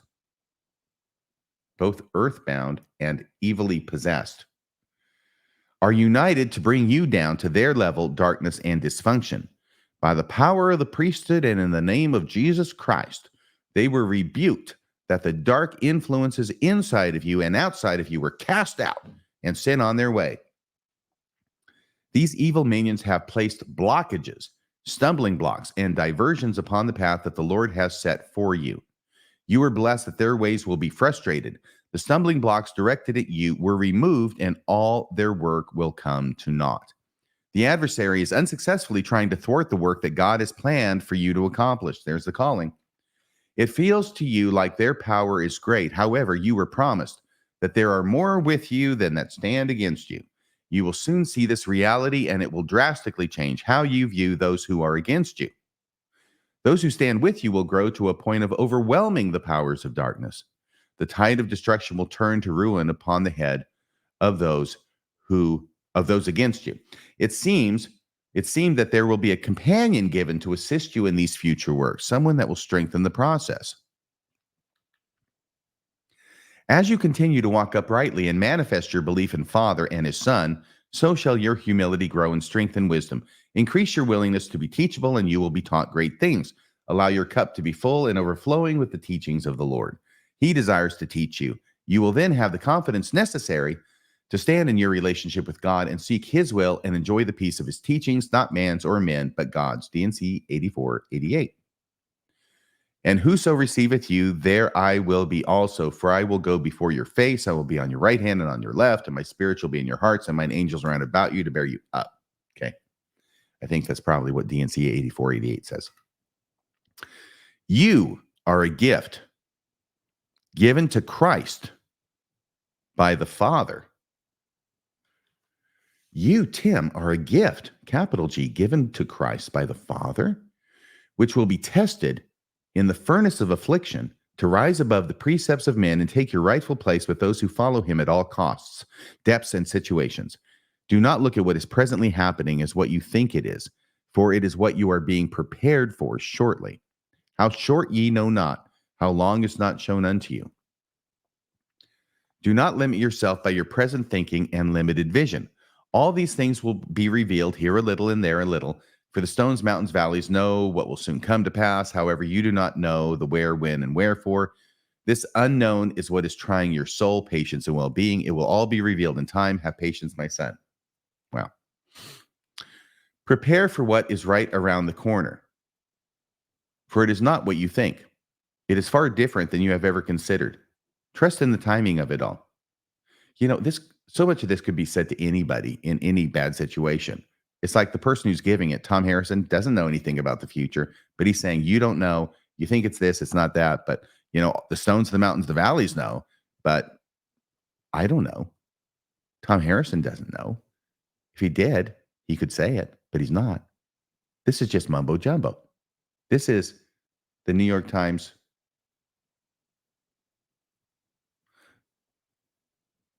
what the zodiac signs, I'm sorry, I'm forgetting the name of the word, the little blurbs about it, your horoscope. This is horoscope stuff. This is total BS. Oh, open your heart. Trust in the timing of it all. Just go forward, willing to give up all you have created for a much greater work and greater assignment. Open your heart and mind and keep it open. Words were given you to gather support, and those who will support you in what is ahead for you. With these thousands and hundreds of thousands and even millions which you will gather, the support needed will come to you to sustain you in preparation for your future roles and responsibilities. You were blessed that your heart, mind, spirit, understanding, and vocabulary will be expanded to gather the support from all over the country and world to accomplish your mission in life's work. This is a patriarchal blessing. OUR is not that work. It's not. It was just your starting point. When is this again? Excuse me. It was in December 6th of 2021. Yeah, it's almost like he's getting questions about whether he's going to lose his role as the head of OUR. I don't know. For some reason, Tom Harrison is saying OUR is not that work. It was just your starting point. Because of the present division of your heart, mind, and spirit, they were blessed to again work together and no longer be divided. You were protected against all opposition that they will have no power over you. I don't know how that's working now, Tom. You are protected against all opposition that they will have no power over you. The law enforcement, the courts, police, and all who fight against you will be frustrated in their attempts. You will come forth triumphant and successful. Tim, there was so much more given, which was coming so fast that my mind can now not remember. Thank you for the opportunity to be voice. God continue to bless you as a son, husband, father, brother, friend, learner, and fellow traveler on the earth. Sincerely, Tom Harrison. Okay.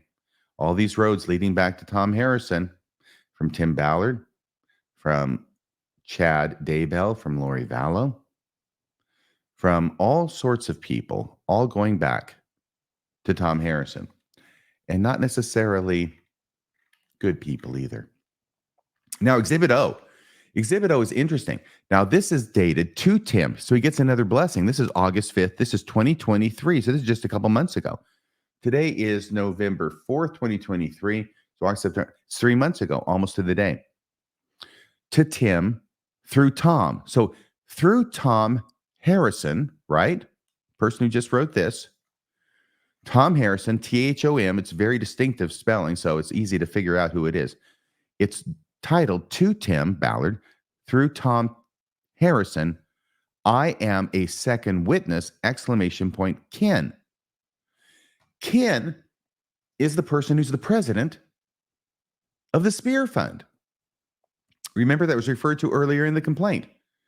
Ken is now the president of the Spear Fund, and he is apparently channeling Tom Harrison to Tim Ballard. Okay, it says Saturday, August 5th, 2023, 6:15 p.m. This came to me regarding Tim from the writings of 2 Corinthians 6. So when it says this came to me, is this Ken talking for Ken, or is this Ken talking for Tom Harrison? As the ministers of God to administer to his children, you have been called by apostolic decree. It takes much patience in affliction, distresses, and in necessities to accomplish such responsibilities and foreordinations as you have been called.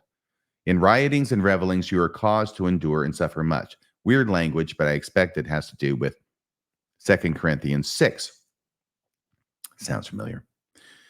You will be sustained by the pureness of speech, by pure knowledge from God. Long suffering will be demanded, for where much is given, much is of necessity required. Then the kindness of the Holy Ghost will comfort and sustain you. His unfeigned love will sustain you, not like the feigned love of friends, past supporters, and family who have abandoned you. Family has abandoned him. For filthy money lies conspiracy and all manner of greediness, selfishness, and false accusations. You will be You will be sustained by the word of truth, by the power of God unto righteousness, by his armor of righteousness. He will go before you on your right and on your left, before you to dispel falsehoods and to be at your rearward, to defend your back. God has your six, Tim. You have and will continue to receive honor and dishonor, evil as well as good report, and be surrounded and assailed by deceivers as well as those who are yet true and will remain upright before you. You have been prophetically proclaimed to be known and unknown, unknown by your enemies and the enemies of truth and righteousness before the children of God, known to those who will support you in times of trouble and grief. Your grief and shame have gone before the ears of the God of the Sabbath. He gathered and heard thy sorrows, despair, and pain. You have felt like dying, yet behold, you live to fight another day for the salvation of his children and the covenants he has made with the nation, the covenant that will save the remnant of America. You see, I think this is really heady stuff to the people who are producing it, to Ken, who is maybe channeling Tom Harrison apparently to produce this language. I think it's very heady stuff, perhaps to Tim Ballard, who's having it said to him and about him. But to me, it just looks like crazy talk. You will be chastened, yet not killed, beaten, yet not bloodied. In your sorrowful heart, there is always rejoicing of what you have seen, what has been shown you, and what will continue to parade before your eyes and live in your heart. You will live on to see the destruction of this nation. Okay. The abandonment of righteous ideals. The Constitution hangs in the balance. Yep, doesn't it always? Ever since Joseph Smith said it, Constitution hanging by a thread. Been hanging by a thread for a long time, almost 200 years now. The Constitution hangs in the balance of unrighteous leadership and the selfish desires of conspiring men and women.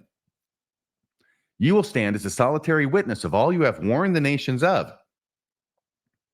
And you will see all those who offend his little ones fall into the traps they have set for men like you to stumble into. Nations will rise up and call you blessed. Nations you know not of. Are they not on the map?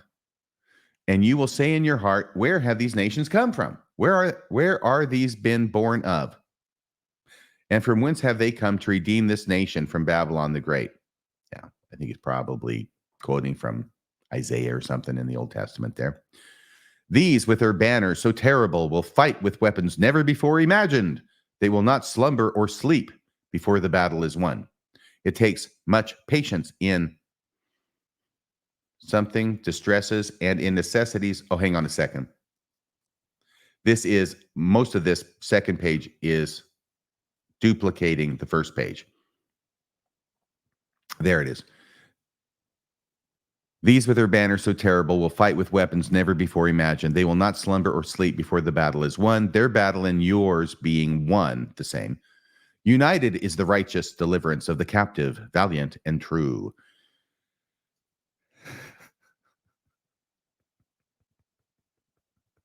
I'm sorry. United is the righteous deliverance of the captive, valiant and true. Yes. The pellet with the poisons and the vessel with the palace, the chalice with the palace, has the brew that is true. That's what that reminds me of. Cease all filthy conversations. Shrink not or faint. You are held up by faith, prophecy, and foreordained to do this work. Heal the breach in your marriage. So there's a breach in his marriage. There's trouble in paradise. Honeymoon's over. Something's going on between Tim and Catherine. Otherwise unspecified. As of 3 months ago. I can't imagine why Catherine would be having a problem with her husband 3 months ago when all this stuff is coming out. Okay. Heal the breach in your marriage. Pray for those. By the way, the admonition to Tim to heal the breach in his marriage suggests that Tim's the cause. Otherwise, he couldn't heal it. Heal the breach in your marriage. Pray for those who speak evil against you. Love those that hate you, for many will fall into the pit they have dug for you. We heard that before. He's repeating himself now. I am with you always. Whoa, whoa, whoa, whoa, whoa. I am with you always. Suddenly now it's Jesus talking. This is Jesus talking through Ken, the president of the Spear Fund, who's channeling Tom Harrison, the author of Visions of Glory, who is apparently channeling Jesus. It's very complicated, this line of revelation. I am with you always, your Savior, Redeemer, and friend. Your battle is mine. Your ways are becoming my ways. Make now your heart my heart, your mind my mind. And that's a song from the end of West Side Story. Make of our hearts one heart. These things are uttered in righteousness and under the sacred and holy name of Jesus the Christ. Amen. To be distributed to Tim and to Todd and Ken and their dear spouses. All right. So Exhibit P now is the separation and mutual separation and mutual release agreement. And this is what Tim signed in order to, when he was forced to resign from OUR.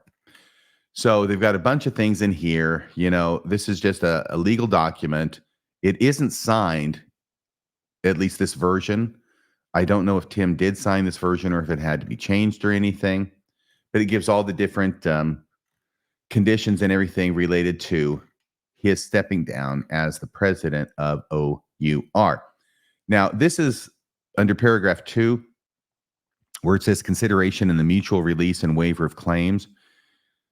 It says subject to the terms. Okay, let me just read this because this has money in it, gets people's attentions. Provided you do not revoke this agreement, the company will pay you, that's OUR, as a severance payment, 18 times your monthly current salary, a total of $618,000.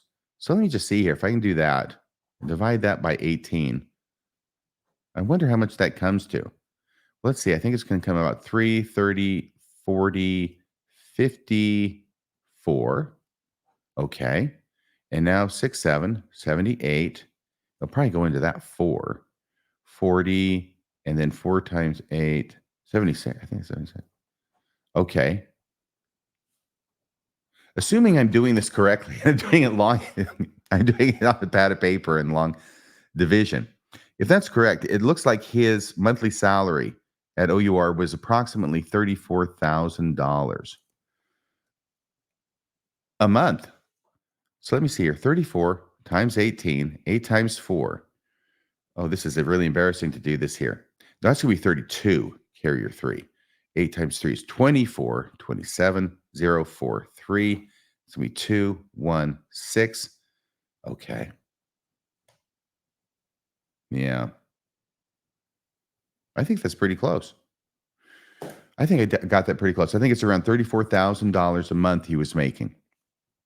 And so what they're saying is, as severance agreement, part of this thing, you resign and we'll give you 18 months worth of your salary, which total $618,000.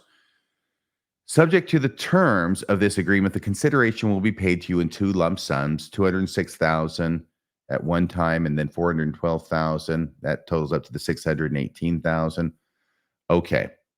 You acknowledge that the consideration represent money, etc. So what this is simply a separation package, severance agreement for him stepping down. I've heard that maybe other people have called this or termed it paying him off.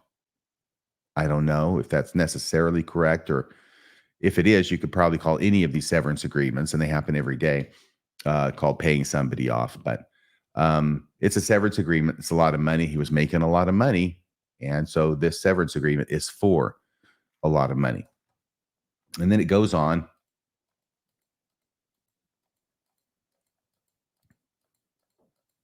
And on. And on. And here's the part where it says signing. Signature page follows. So it has a place for Timothy Ballard of Operation Underground Railroad, Inc. to sign.